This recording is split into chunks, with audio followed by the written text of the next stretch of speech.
মা, এখনো কেন দাঁড়িয়ে আছো আমার ছবির দিকে চেয়ে? ক্লান্ত তুমি, শুয়ে পড়ো। এবার একটু নিজের যত্ন করো। সকাল হলেই মিটিং মিছিল, কত মানুষের ঢল, এসব দেখে শুকনো মুখে আবার ফেলবে তো চোখের জল। আমি যখন ছোট ছিলাম তুমি বোঝাতে না চোখের পাতা। খিদে পেল, কাঁদছে নাকি, মেয়েটার কি লাগলো ব্যথা? যখন এক পা দু পা হাঁটতে পারি, হোঁচট খেয়ে আবার পড়ি। আমি আঘাত পেলে কেঁদে ওঠে তোমার হৃদয়খানি। আমি জানি মাগো, আমি জানি।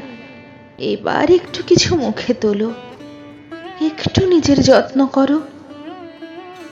মা দেখো, আমি এখন প্রতি মিছিলের প্রথমে থাকা অদৃশ্য এক কায়া।